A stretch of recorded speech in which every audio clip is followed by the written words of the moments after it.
Dear students, welcome to Learning Management System of GCU Lahore. Dear students, हम proton NMR पढ़ रहे हैं। आज हम इसमें NMR इंस्ट्रूमेंट्स देखेंगे। NMR में आमतौर पर दो तरह के इंस्ट्रूमेंट यूज होते हैं, एक कॉन्टिन्यूअस वेव NMR और दूसरा फोरियर ट्रांसफॉर्म NMR। इस लेक्चर में हम देखेंगे कि ये जो कॉन्टिन्यूअस वेव NMR है ये कैसे वर्क करता है। Continuous wave NMR instrument.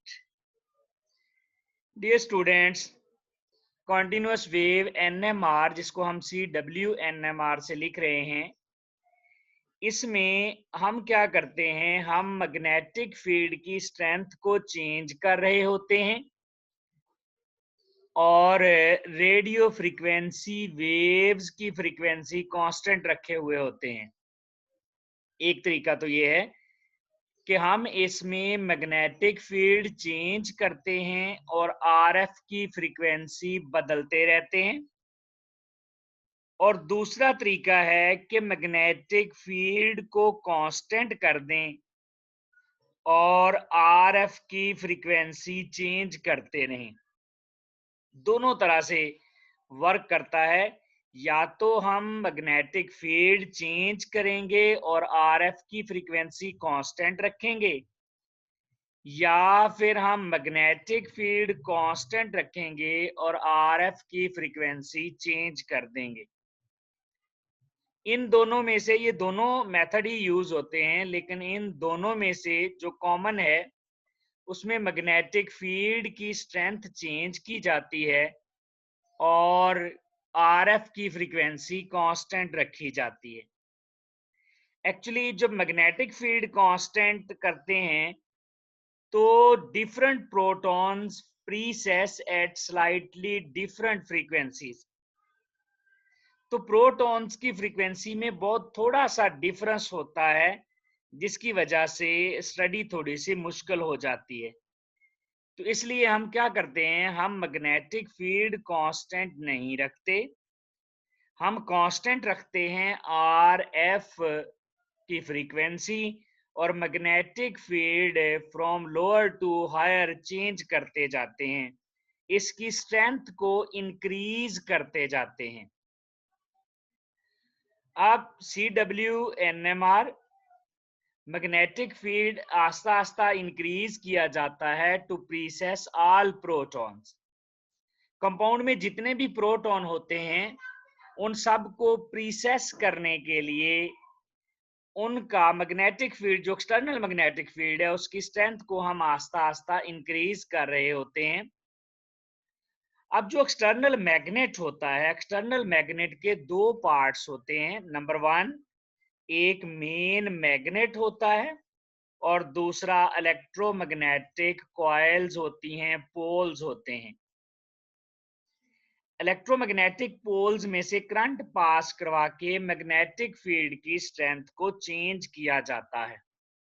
जैसा कि इंस्ट्रूमेंट देखें, हमारे पास ये रेडियो फ्रीक्वेंसी ट्रांसमीटर है, ये रेडियो फ्रीक्वेंसी का सोर्स है। ये हमारे पास सैंपल ट्यूब है, ये सैंपल होल्डर है, इसमें आपको ये सैंपल दिख रहा है, और ये स्पिन कर रही होती है, ये ट्यूब घूम रही होती है ताकि इसको हर तरफ से यूनिफॉर्म मैग्नेटिक फील्ड और रेडियो फ्रीक्वेंसी वेव्स मिले। हम इस सैंपल होल्डर में सैंपल ऐड कर देते हैं और इसको रख देते हैं यहाँ पर मैग्नेटिक फील्ड और रेडियो फ्रीक्वेंसी वेव्स के रीजन में, और ये इस ट्यूब को घुमाते हैं, ये घूमती रहती है ताकि हर तरफ से इसको यूनिफॉर्म मैग्नेटिक फील्ड और रेडियो फ्रीक्वेंसी वेव्स मिले। ये हमारे पास मैग्नेट पोल है, ये मेन हमारा मैग्नेट है, ये जो नजर आ रहा है ब्लैक में, और इस तरफ भी मेन मैग्नेट पोल है, और दरमियान में इसका दूसरा पार्ट है इलेक्ट्रोमैग्नेटिक कॉइल्स, या इनको स्वीप कॉइल्स कहते हैं। एक्चुअली इन स्वीप कॉइल्स में हम करंट की जो है करंट चेंज करते रहते हैं, उसकी स्ट्रेंथ, करंट की स्ट्रेंथ चेंज करने से, करंट का फ्लो चेंज करने से मैग्नेटिक फील्ड की स्ट्रेंथ चेंज होती रहती है। तो ये जो दोनों हैं इनको हम स्वीप जनरेटर कह सकते हैं, क्योंकि ये मैग्नेटिक फील्ड को स्वीप करवाता है, चेंज करता रहता है। मैग्नेटिक फील्ड की इंटेंसिटी को हमने कम से ज्यादा करना होता है ताकि सारे प्रोटॉन प्रीसेस कर जाएं, रेजोनेट कर जाएं और हम स्टडी कर लें। अब यहाँ पर ये हमारे पास रेडियो फ्रीक्वेंसी रिसीवर है।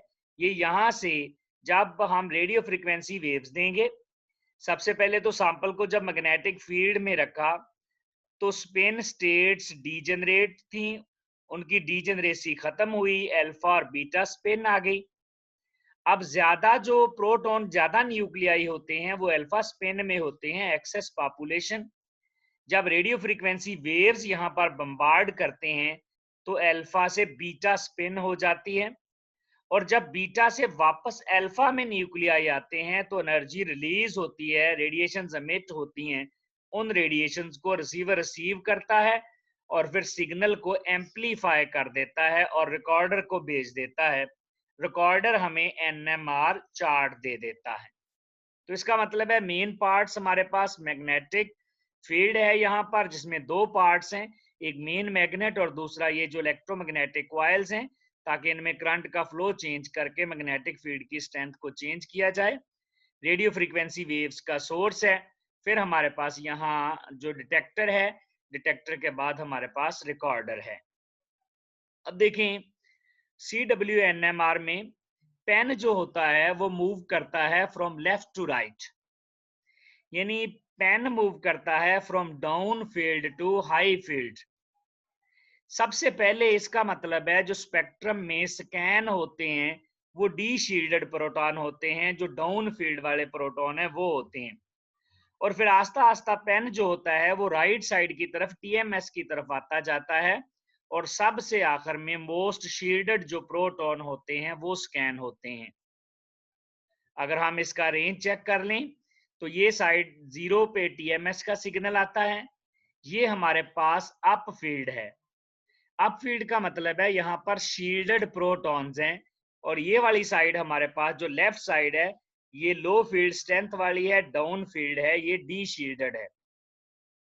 अब ये जो डी शील्डेड प्रोटॉन होते हैं इसका मतलब है उनके इर्द गिर्द इलेक्ट्रॉनिक डेंसिटी कम है, इलेक्ट्रॉनिक डेंसिटी कम है तो इनको पहले स्कैन करेंगे, ये लो मैग्नेटिक फील्ड पे भी स्कैन हो जाएंगे।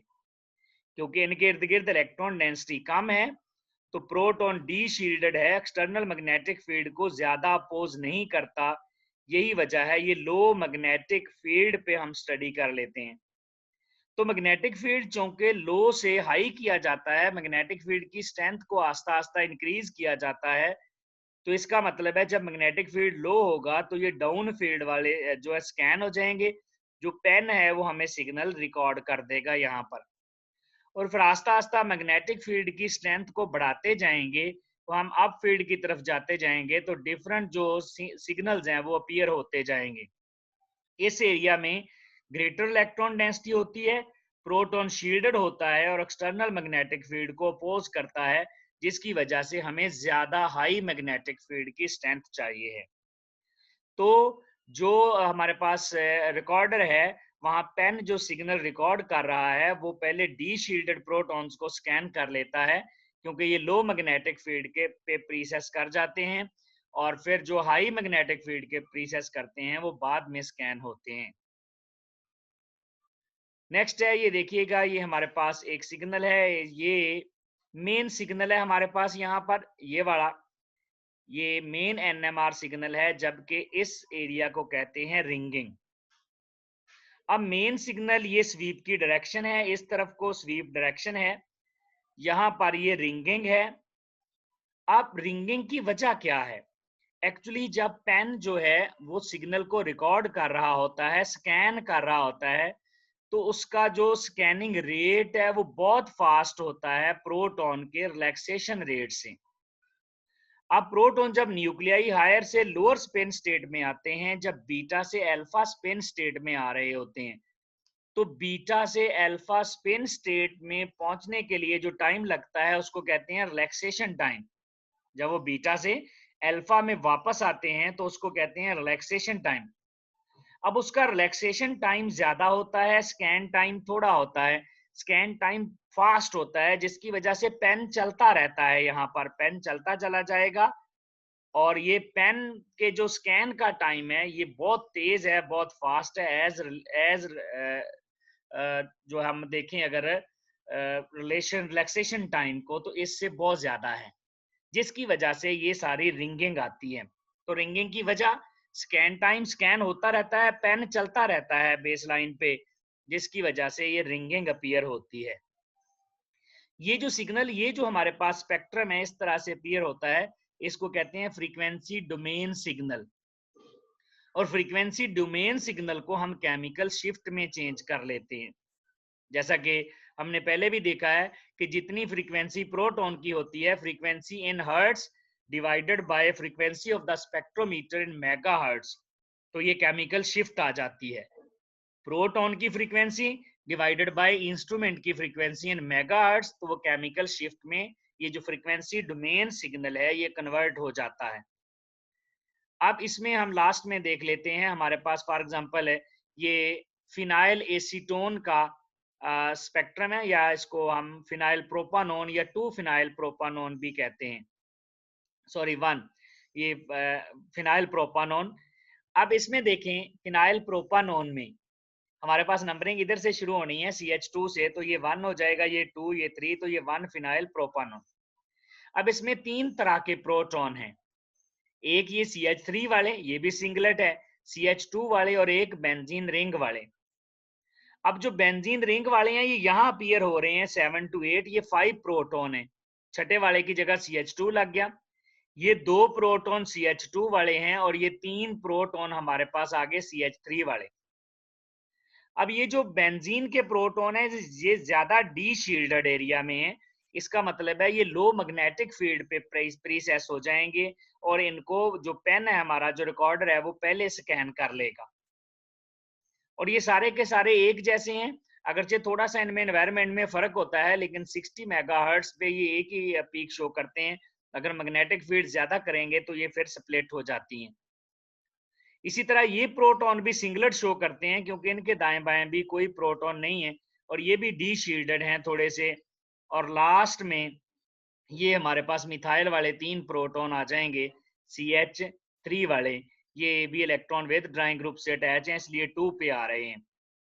तो ये हमारे पास 3 तरह के सिग्नल शो हो जाएंगे यहाँ पर फ्रीक्वेंसी डोमेन सिग्नल में, जिनको बाद में केमिकल शिफ्ट PPM में चेंज कर लिया जाता है। ये है डियर स्टूडेंट्स हमारे पास CWNMR, जिसमें हम या तो मैग्नेटिक फील्ड वेरी कर रहे होते हैं या रेडियो फ्रीक्वेंसी वेव्स की फ्रीक्वेंसी वेरी कर रहे होते हैं। अब ये जो हमारे पास स्पेक्ट्रम है, इसमें ये होता है कि एक एक प्रोटॉन अलग-अलग स्कैन होता है। जैसे आपने मैग्नेटिक फील्ड की स्ट्रेंथ दी, एक तरह के प्रोटॉन प्रीसेस हो गए, फिर आप मैग्नेटिक फील्ड की स्ट्रेंथ बढ़ाएंगे, दूसरी तरह के प्रोटॉन प्रीसेस हो जाएंगे, फिर आप मैग्नेटिक फील्ड की स्ट्रेंथ और ज्यादा करेंगे, 60 मेगाहर्ट्ज तक ले जाएंगे, तो ये वाले प्रोटॉन भी जो है प्रीसेस कर जाएंगे। तो इसमें हर प्रोटॉन को अलग-अलग एक्साइट किया जाता है। हर प्रोटॉन जो है उसको अलग-अलग हम प्रीसेस करवा रहे होते हैं, इस वाले जो हमारे पास कॉन्टिन्यूअस वेव NMR सिग्नल है। इसमें एट अ टाइम सारे जो प्रोटॉन हैं वो इरेडिएट नहीं किए जाते, इसमें मैग्नेटिक फील्ड की स्ट्रेंथ आस्ता आस्ता वेरी करके डिफरेंट मैग्नेटिक फील्ड पे सारे जो प्रोटॉन्स हैं उनको आस्ता आस्ता प्रीसेस करवाया जाता है। अब इसके फिर डिसएडवांटेज क्या है कॉन्टिन्यूअस वेव NMR के? Number 1, requires greater time. क्यों ज्यादा टाइम चाहिए? क्योंकि इसमें हर प्रोटॉन को अलग-अलग प्रीसेस करवाया जाता है मैग्नेटिक फील्ड की स्ट्रेंथ को चेंज करके, जिसकी वजह से इसके लिए बहुत ज्यादा टाइम चाहिए होता है स्पेक्ट्रा लेने के लिए। नंबर 2, इसकी सेंसिटिविटी बहुत कम है। ऐसे न्यूक्लियाई जिनकी अबंडेंस थोड़ी होती है, जैसे कार्बन 13 है, वो बहुत ही लेस अबंडेंट न्यूक्लियाई है, तो इस तरह के जो न्यूक्लियाई होते हैं लेस अबंडेंट, उनको स्कैन करना बहुत मुश्किल होता है। ये कॉन्टिन्यूस वेव NMR में। नंबर 3, इसके लिए हमें कंसंट्रेटेड सैंपल चाहिए होता है, यानी सैंपल की अमाउंट ज्यादा चाहिए होगी। अगर अमाउंट सैंपल की कम होगी तो तब भी हम प्रॉपर इसको यहाँ पर इसका स्पेक्ट्रा अक्वायर नहीं कर सकेंगे। लिमिटेड टू प्रोटॉन NMR, चूंकि प्रोटॉन बहुत ही अबंडेंट है, ये जो हमारे पास न्यूक्लियाई है, ये न्यूक्लियस है बहुत ज्यादा अबंडेंट होता है, 99% के करीब इसकी परसेंटेज होती है, तो आमतौर पर कॉन्टिन्यूस वेव सिर्फ प्रोटॉन के लिए ही यूज करते हैं। इसके अलावा इसमें हाई नॉइस आता है। हाई नॉइस आने से मुराद है अनवांटेड सिग्नल जो होती हैं, जो बेस लाइन फ्लक्चुएट कर रही होती है, बेस लाइन की फ्लक्चुएशन बहुत ज्यादा होती है, जिसकी वजह से सिग्नल जो है उसकी इंटेंसिटी भी प्रॉपर अपीयर नहीं हो पाती है। ये है डियर स्टूडेंट्स हमारे पास continuous wave NMR। Thank you very much.